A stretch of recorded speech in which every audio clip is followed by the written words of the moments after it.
तो राघव, आपको पता था कौन है परिणीति चोपड़ा? आपको पता था इश्कजादे की हीरोइन है? आपको पता था हंसी तो फंसी? मुझे तो बिल्कुल पता था। और मैंने भी जब इन्होंने मुझे कहा कि सुबह सुबह मिलते हैं, मिल लेते हैं, तो मैंने भी कहा मौके पे चौका मारा जाए, मिल लिया जाए। तो हम मिले, लेकिन उसके बाद हमारा ये एक मुलाकातों का सिलसिला शुरू हुआ। और फिर ये आज जब भारत वापस आई तो सीधा पंजाब आई शूटिंग के लिए।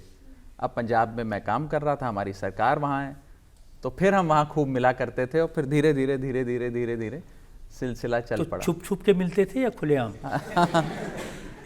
पहले तो छुप छुप के मिलते थे। मुझे याद आता है कि हम एक बार सबसे पहले तो बहुत छुप के मिले।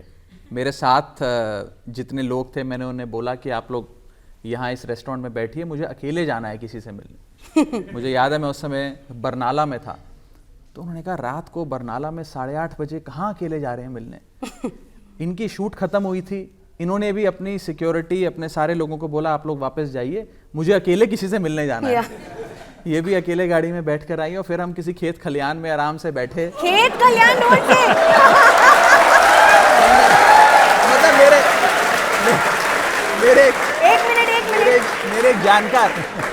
मेरे एक जानकार का गार्डन था।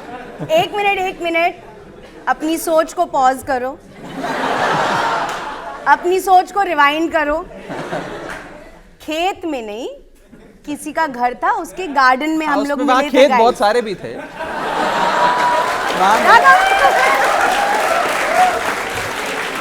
उनके गार्डन में मिले, आराम से चर्चा करी और उसके बाद फिर मिलते रहे। मुझे याद आता है मैं एक बार चमकौर साहब गुरुद्वारे गए मत्था टेकने। मैं आपको एक स्टोरी बताती हूँ सर। जब पहली बार हम लोग मिले थे ना, तो हम चंडीगढ़ में मिले थे। जब मेरी शूटिंग वूटिंग खत्म हो गई थी, तो हम दोनों थोड़े से भगवान में विश्वास रखने वाले लोग हैं। तो मैंने कहा कि हम जब भी कहीं ऑफिशियली पहली बार जाएंगे तो हमें गुरुद्वारा जाना है। तो उसने कहा कि ठीक है। तो हमने प्लान किया कि हम चमकौर साहिब जाएंगे, लेकिन किसी को पता नहीं था हमारे बारे में। और मैं उस टाइम नहीं जानती थी कि जब ये कहीं जाता है पंजाब में, कौन लोग आते हैं नहीं आते, इससे मुझे सेटअप नहीं पता था ज़्यादा। तो सर हम छुप के गए। आज तक किसी को नहीं पता कि ये गाड़ी से निकला और ये सबसे मिला जो भी इसको रिसीव करने आए थे। और मैं चुपचाप 5 मिनट बाद जब ये लोग निकल गए, मैं मास्क वास्क पहन के अपना पूरा कवर करके मैं भी उसी गुरुद्वारे में उस दिन थी, लेकिन आज तक किसी को पता नहीं चला। लेकिन हमने दोनों ने मत्था टेका। दैट वाज आवर फर्स्ट, पता नहीं उसको डेट बोलेंगे, डेट नहीं बोल सकते, पर हमने साथ में मत्था टेका। वो वहाँ था, मैं यहाँ थी, और ये बात सिर्फ हम दोनों को पता थी। और मुझे ये पता है कि आप डेटिंग के लिए भी मंदिरों में, गुरुद्वारों में जाते थे। आध्यात्मिक लोग हैं सर। मुझे लगता है सर, ये हमारी खुशनसीबी है कि इनकी भी जिस परिवार में परवरिश हुई वो भी एक आध्यात्मिक परिवार है। मेरी भी जिस परिवार में परवरिश हुई एक आध्यात्मिक परिवार है। तो इसीलिए हमारे विचार बहुत मिलते हैं और परमात्मा का शुक्राना करने हम मंदिर जाते हैं या गुरुद्वारे जाते हैं जब मौका मिलता है। और पहली बार जब प्रपोज किया? जी सर, आपको सब कुछ पता है। वो कौन सा गुरुद्वारा था? तो this is a very funny story. And मैं हमेशा ये बोलती हूँ कि पूरी ज़िंदगी जो मेरा रिलेशनशिप भगवान के साथ रहा है, वो सच में मैंने पिछले 2 साल में उसके फल देखे हैं ऑलमोस्ट। जब पहली बार, अभी तक पंजाब में शूटिंग चल ही रही थी, जब पहली बार हम दोनों ने एक दूसरे को कहा कि चलो हम लोग साथ में रहेंगे and we will get married and let's do this. तो मैं उस टाइम एक गुरुद्वारा पहुंची थी और मैं गाड़ी में थी बाहर, और गाड़ी में मैंने अपने सब स्टाफ को बोला आप बाहर वेट कीजिए, और हम दोनों ने फ़ोन पे बात की और हमने डिसाइड किया कि अब हम साथ में होंगे। एंड सर, मैं निकली, मैं गुरुद्वारे गई और हमेशा प्रसाद मिलता है, और उस दिन पता नहीं क्या हुआ सर, मुझे 2 बार प्रसाद मिला। तो एक प्रसाद जो पूरी ज़िंदगी मुझे मिलता था, उस दिन मुझे 2 मिला, and that was the day I had decided that we will get married.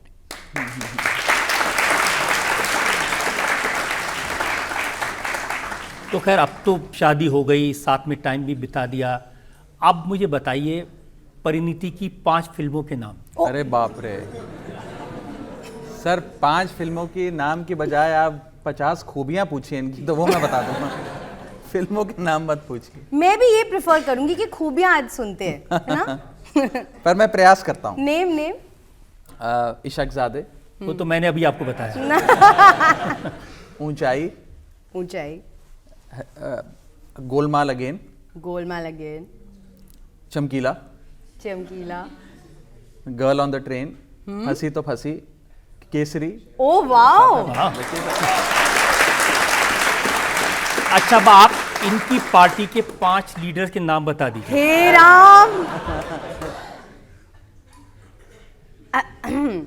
एक आदि पता होगा इन्हें। अरविंद केजरीवाल, क्यों सही, मनीष सिसोदिया, नहीं चीटिंग नहीं, मैं चीटिंग नहीं करती। मनीष सिसोदिया, भगवंत मान, गोपाल राय, संजय सिंह, संजय सिंह, 5।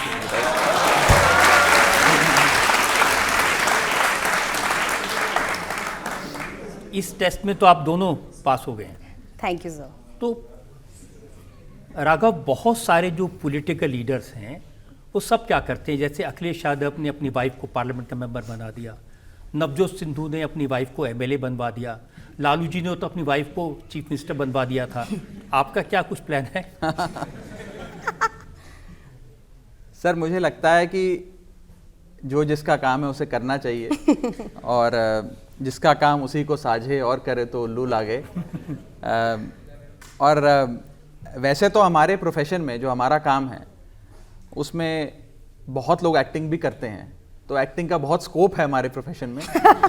बिकॉज जितना ड्रामा इनकी और जितनी एक्टिंग इनकी दुनिया में होती है उतनी ही मुझे लगता है एक्टिंग और ड्रामे हमारी दुनिया में भी होती है।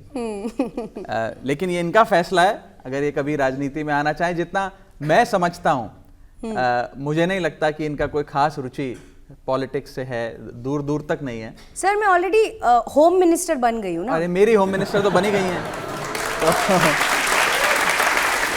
लेकिन एक बार आप जब दोनों रैंप पर उतरे थे तो उस समय बहुत सारे कमेंट मैंने सोशल मीडिया पर देखे थे, उसमें लिखा था जीजा जी अब हीरो बन जाएंगे। उसमें लिखा था कि इतने हैंडसम हैं, इनको तो फिल्में मिल सकती हैं, तो आप इनको ले जाएंगे मुंबई को रोल दिलवाएं।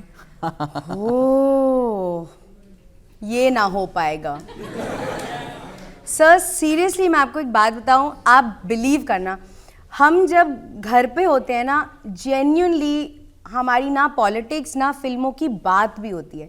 आप सचमुच घर पे आएंगे ना हमारे कभी, आप देखेंगे कि हम कितनी नॉर्मल और शायद बोरिंग बातें करते हैं। घर, ये वो, ऑर्गेनाइजेशन, फैमिली, हम इसी में बिजी हैं।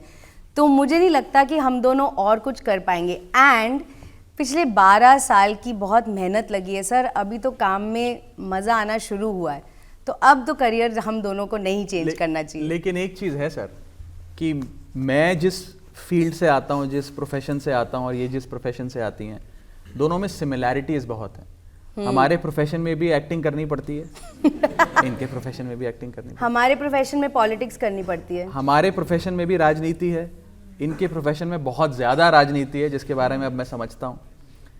हमारे यहाँ पर वोटर यानी कि मतदाता का दिल जीतना होता है, इन्हें ऑडियंस का दिल जीतना होता है। हम चुनाव या तो हारते हैं या जीतते हैं, इनकी भी फिल्म या हिट होती है या फ्लॉप होती है। तो सिमिलैरिटीज़ तो बहुत ज़्यादा है, पर मुझे लगता है कि हमने अपनी अपनी दुनिया का अलग भी रखी हुई है और एट अ पर्सनल लेवल हम लोग साथ में हंसी खुशी अपनी ज़िंदगी जी रहे हैं, आगे बढ़ रहे हैं। अब देखिए ये दिल्ली आई हैं जी, और ये कहेंगी कि भाई बहुत पोल्यूशन है, मेरा गला खराब हो गया, तो ये पॉलिटिकल सवाल है या पर्सनल है? देखिए सर, इसमें तो कोई दो राय नहीं है कि दिल्ली में एयर पोल्यूशन है, और एक पढ़ा लिखा नेता होने के नाते एक ऐसी नई पॉलिटिकल स्टार्टअप का जिसका ये संकल्प है कि हम एयर पोल्यूशन से दिल्ली की जनता को और उत्तर भारत की जनता को निजात दिलाएं, हमने कुछ कुछ प्रयास करें हैं इस दिशा में। और मुझे लगता है कि अगली 2-4 सर्दियों बाद जब ये दिल्ली आएंगी तब तक AQI ठीक हो जाएगा और एयर पोल्यूशन। चलिए इनके बहाने हमें भी अच्छी हवा मिलेगी। आप इनके बहाने आपको भी अच्छी हवा मिलेगी। पर हाँ, एयर पोल्यूशन के बारे में हम पिछले 1-1.5 महीने से काफ़ी चर्चा कर रहे हैं और काफ़ी चिंतित भी हैं। मुझे लग रहा है प्रयास कर रहे हैं, हमारी दोनों सरकारें काम कर रही हैं और ये विषय मुझे लगता है पूरे उत्तर भारत का है रजत जी। कोई अब खाली सिर्फ दिल्ली का नहीं रहा, भागलपुर, लखनऊ, वाराणसी, भिवानी, भिवाड़ी, विदिशा, पूरे उत्तर भारत में एक प्रकार से एक एयर पोल्यूशन का, एक स्मॉग की एक छतरी सी छा गई है जिस